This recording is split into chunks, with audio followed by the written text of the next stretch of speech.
Rangga. Oh, Rangga. Sing pundi Rangga? Dia anu le, kayak serapat le. Nganggo kendang Banyuwangen le. Rangga. Jenengan nek ngerti Rangga ponakan kula niku bagus ora jamak. Oh, nggih ta? Niku anake kakang kula, Sumargi Mastono sing nomor kalih. Masya Allah. Nyacat walat. Ya, nggih. Sarjana seni. Wah. Ya. Tumpakane GL Pro. Wah. Gendut langsung protol. Ya. Rantine jur pedhot ae. Ngadeg le. Nek melasemen aja le munggah kok tak wae dhuwit nggih pijet.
Bayangan kuwi tenan, tak kira piyayine gawedhi dhuwur. Kok bolak-balik numpak motor kok anune amin protol ae. Masalah. Niki sinten namine wau? Rangga. Rangga, niki ponakane jenengan? Niki niku nggih putune Bu Tantina. Wah, luar biasa nggih. Nggih, kakang kula nomor 2 niku sampun suwargi naminipun Mas Singkek Praptono. Lah kula niku nomor 5. Lah bocah niki ditinggal bapak niku isih umur petang sasi. Piye? 14 tahun. 14 tahun oh ya petang sasi. Terus kula mong ngantek sakyaene ngantek kuliah. Kuliah niku nggih mboten njaluk dhuwit kula. Masya Allah luar biasa. Kuliah dhewe. Walah. Bayar kos dhewe. Semester pinten? Semester akhir. Pun lulus kok pun gelar sarjana seni nih. Oh, ditempuh berapa tahun? 3,5 tahun. Oh, sampai toko semester piro awakmu? 8. Oh, hebat. Biasanya nek sing semester 14 barang. Nah iya, nek niki mboten. Mergo ora lulus-lulus. Niki mergane nggih bocah niki mengku aura. Kok aura? Aurane sing luar biasa. Menengosik kuwi kok lemu wirawiri iki ngopo? Kok gelisah ngono ya? Iya. Ora tenang napa to sing mbok rasani Nuwun sewu bocah cilik kaya ngeten iki nu idam-idamane mung siji duwe bojo sing kaya Mbak Lucy Brahman. S2 niku, Pak. Lah iya tenan to? S2. Lah iya. Alasane apa le kok pengen duwe bojo kaya Bu Lucy Brahman? Jujur. Anget. Siji anget, loro ora sah tuku kasur, telu iki keturunan, ya ta? Ya. Brahman kuwi kok minangka kewan sapi. Nggih. Aja mbok delok sapi kuwi kewan, tapi lihatlah fungsinya, ya ta? Nggih. Kowe ngerti manfaate, aja bingung e. Kowe ngerti manfaate sapi. Napa niku? Sapi kuwi mulai ilere kuwi gunane ya pirang-pirang. Zaman saiki zaman modern iler sapi kena gear iki lho, cuci muka ya. wajah hitam menjadi glowing, ngerti? Glowing. Kuwi ire. Durung kulite, Mas. Kulit sapi, Mas, gitu. Kena digawe apa? Sepatu. Tas renorno kuwi kulite. Kuwi lah kulite durung letonge. Kowe duwe tanduran. Lah letonge grabuk malih subur. Lah letonge kuwi. Maju. Aku ki eleke ora entuk ngadeg nek wae ngadeg wah aku ngene wis. Pasrah ngalah. Ha kowe diwene kesempatan goblokmu ki lho. Teko apa maneh? Uyuwe sapi. Walah. Kuwi kena nggih pengolahan pupuk organik. Yo, ngerti ya? Urung neh iki sing bermanfaat bagi masyarakat umum menolong generasi bangsa. Kuwi ya ngono. Enek bocah cilik gizi buruk. Mas Tantut. Wong sak Ponorogo tau kena pageblok gizi buruk. Ya. Pak Bupati bingung to lek mengatasi. Wis dikirimi pirang-pirang stok ora iso panggah akeh wong kena gizi buruk. Akhire aku ngadeg ning tengah-tengah gapura tak mimiki wong sak Ponorogo. Kuwi lho. Fungsine sapi, aja mbok nyek. Lah terus sapi. Napa niku? Ya ngono kuwi mau. Fungsine ya ngono kuwi mau kok napa niku? Kowe iki kok tak kecup. Iki ning lowongan Mak Blung garek nyemplung lho. Goblokmu ki lho. Kayak kowe tak nyuwun mimi ngono goblokmu ala lele. Kayake koneke kok ora karo aku to. Kowe iki sapa meneng mburi arek-arek ya ketok ora ngerti. Le, tak omongi. Selain Mbak Lucy semene nom-nomane sing enek klik ning jero atimu ki sapa? Sapa le? Sapa? Apa duwe angen-angen iku Mbak Winong, Mbak Bergita apa Nduk sapa? Lali deh to. Napa? Mufida. Mufida. Sing ndi? Butarni. Butarni. Kok terah selerane gede-gede ya, Dek? Nggih. Pancen nang wedi kok niku kok. Tenan. Yo. Mangke mandhap ing mriki kula mboten sah adus, Pak. Lah ngopo?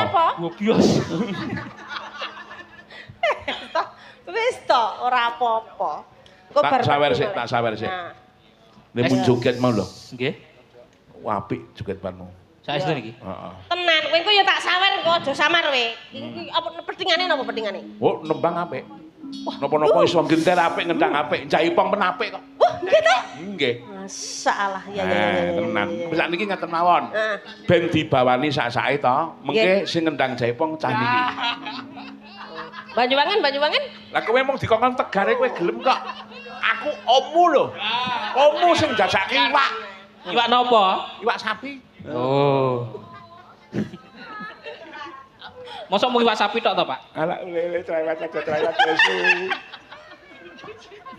Ya, ayo dibawani sing apik. Pelok apa? Nyuwun pelok barang. Wah, pelok barang. Tunjukkan kemampuanmu ning ngarepe Bu Lucy. Pun to. Ngono kuwi gandrung iki. Gandrung no. Contoh ngeten lho, Mbak. Cara carane sampeyan Sriyuning iki Wirat Moko. Wirat Moyo. Wirat Boyo to. Heeh. Ayo, gandrung apik. Nggih. Ayo, mangga. Bawa sing apik le.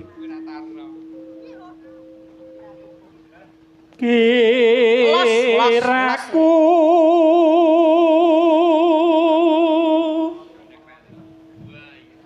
kowe tan citra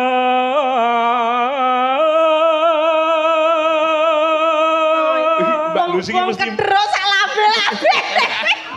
Mbak Lucy iki mesti mbayangke seandainya. Kira aku wae ping 3 langsung mencolok teko depan.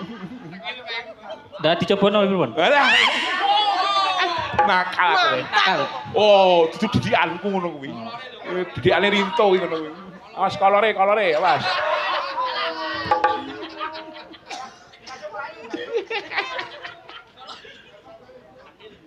Marga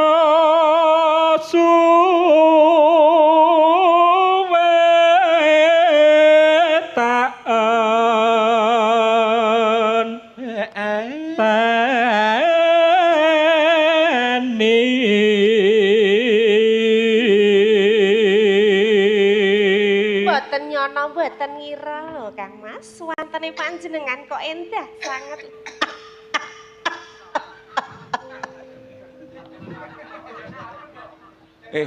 Nun, ajar ketoprak, apa ya ngono to Yayu? Lah jenengan mboten ajari. Jenengan mung ketoprakan karo Mbak Rini ae. Cemburu kowe, cemburu. Hah? Oh calon mantu. Alah. Ngono kuwi jenenge kowe iki nelanyak. Kowe jenenge wani karo wong tuwek kowe. Mboten. Kapan kula wantun kalian jenengan?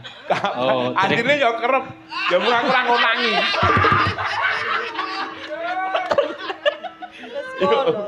Mangga.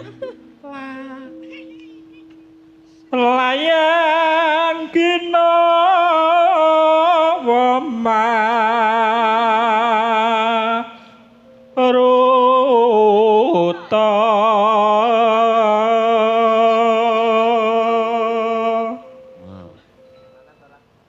ngambal taen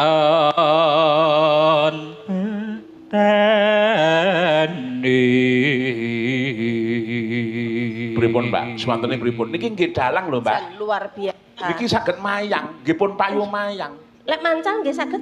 Lho mancal pun sirah kebo bareng pun dipancali kok. Lho niku pinter niki. Masalah jan lho. Suwantene endah estu lho. Oh. Iki biasane iki wong lek tok-tok maneh ketoprakan digandrung ning Taman Kaputren piyayine Pideksa. Iki kaya gintari iki digrayai. Ngeten niku nek biasane nek upamane lho, upamane sing anu lanang bedhe dhuwur ngeten niku terus dipangku. Dipangku terus karo ura-ura ngono. Wah. Napa coba nang pripun? Ojo to, Pak. Sapa ora? Lah ngono kok ngidam bojo gedhi. Nek kowe kelakon duwe bojo gedhi terus piye lemu ngayahi? Bejeng kula kirim WA. Jajale sih. Koyoke dhek iki gelisah antara isin pekewong karo aku sing ngene-ngene. Kowe tatakmu ngadeg lek roman ketoprak karo sapa pilihan dhewe? Pilihan dhewe iki mulai Gentari sampai teko kene iki pilihan dhewe, sampai teko Mbak Wina kono pilihan dhewe sing mbok gandrung sapa sing kowe gak isin ngono. Gentari. Iya to. Iki melu-melu Pak Joko iki an selerane iki. Adek kan, Nduk? Wes.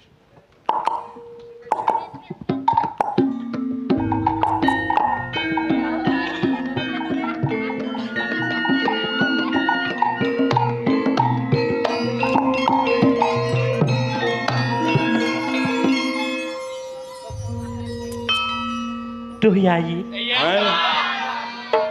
Sing tata kata-katamu ora mung do yayu tok iki goblok ora. Kula wonten dawuh Kang Mas. Dangu mboten pinanggih raose kapang sanget Kang Mas.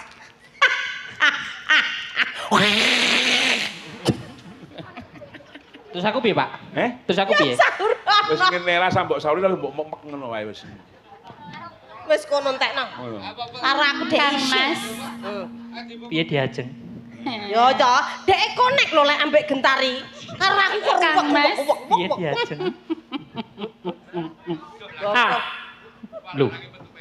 Suara lanangnya metu, Pak. Ya benenenge kuwi arep piye meneh. Jenengan Karo kapang bawa, karo sanget kalih bawa. kula napa mboten? Wes suwe. Ayo. Genti-genten. Wes suwe.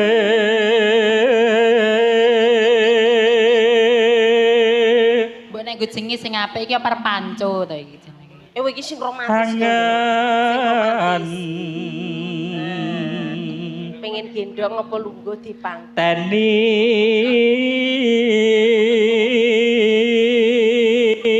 Ora ora rene tak pangku ora. Dipangku. Kualik ya. Ora apa-apa, ora apa-apa. Ora apa-apa. Potlok. Ora apa-apa, coba dipangku coba kaya apa. Ayo. Ya piye? Ayo, wis Oh, ora rangkepan kedhuwur. Alah kok wae. Ora apa-apa, sing penting kerane ora buka. Piye? Kerane buka engko wudu. Jaremu wudu.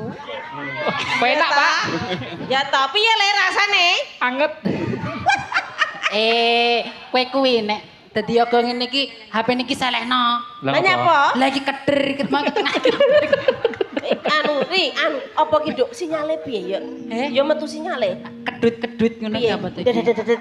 Apa to nggarap?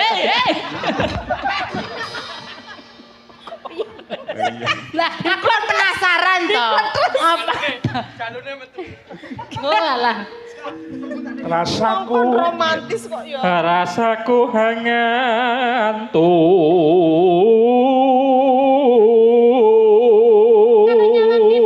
nyawang kene, karo nyawang kene. hantu.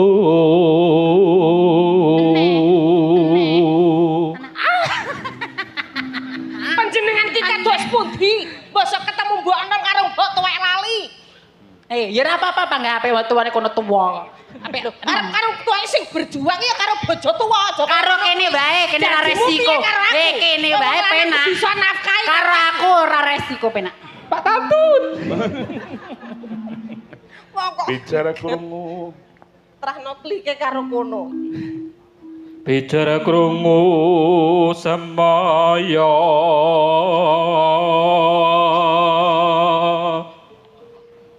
eling yen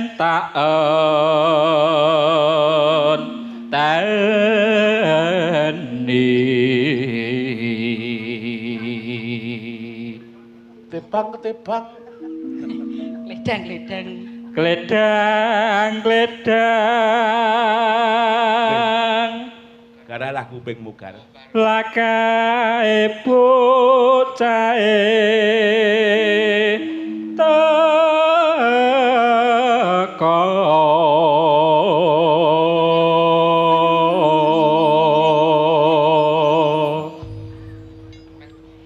Ditibake menapa menika, Pak? Monggo dipun aturaken. Nah, menika Nggih.